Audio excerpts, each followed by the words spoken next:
स्वागत है GSRHS channel में। आज पढ़ेंगे हम हिंदी सब्जेक्ट और हिंदी सब्जेक्ट से लिए हमने समरूप भिन्नार्थक शब्द।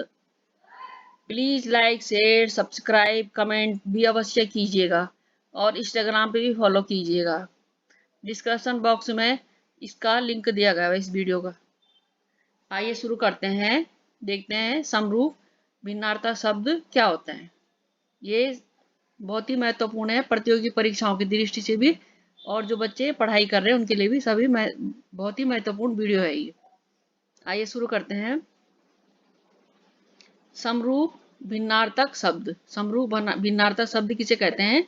कुछ शब्द ऐसे होते हैं जिन्हें लिखने बोलने में समानता प्रतीत होती है, जो लिखने में भी और बोलने में भी समान लगते हैं, एक जैसे लगते हैं, लेकिन परंतु उनके अर्थ में भिन्नता होती है। उनका अर्थ क्या होता है? भिन्नता मतलब अलग अलग होते हैं।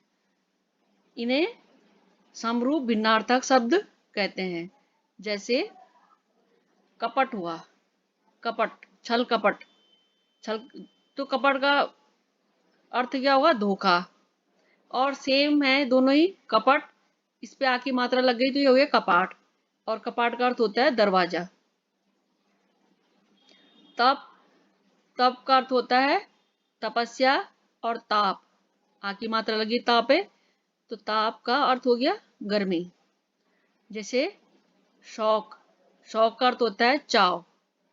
और शोक, एक मात्रा अट गई, शोक हो गया तो शोक का अर्थ होता है दुख। शाम, शाम का अर्थ होता है संध्या। और श्याम, श्याम का अर्थ होता है काला। बलि, बलि का अर्थ होता है भेंट। और बलि, बलि माने ताकतवर। दशा, दशा का अर्थ होता है हालत। और दिशा, देखने में सेम लग रहा है, दिशा, और दिशा का अर्थ होता है तरफ, उस तरफ, इस तरफ।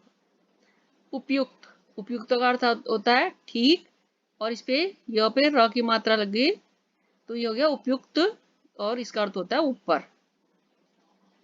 धरा, धरा का अर्थ होता है पृथ्वी। और धारा, धारा प्रवाह। आदि, आदि का अर्थ होता है अभ्यस्त। और आदि, आदि का अर्थ होता है आरंभ। सेम है दोनों, दोनों के अलग अलग अर्थ हैं। अविराम, अविराम का अर्थ होता है सुंदर। और अविराम, अविराम का अर्थ होता है बिना रुके हुए। पका, पका हुआ, पका कोई पकी हुई चीज, पका हुआ फल, पकी हुई चीज। और पक्का, पक्का का अर्थ होता है मजबूत। प्रमाण, प्रमाण का अर्थ होता है सबूत। और प्रणाम, प्रणाम नमस्कार। देखने में सेम लग रहे लेकिन अर्थ दोनों के अलग अलग हैं। नियत, नियत का अर्थ होता है जैसे निश्चित। और नियत, नियत का अर्थ होता है इच्छा। तुरंग, तुरंग का अर्थ होता है घोड़ा। और तरंग, तरंग माने लहर, लहरें। सूत, सूत का अर्थ होता है पुत्र। और सूत, सूत का अर्थ होता है धागा। प्लीज लाइक शेयर सब्सक्राइब अवश्य कीजिएगा, कमेंट भी कीजिएगा।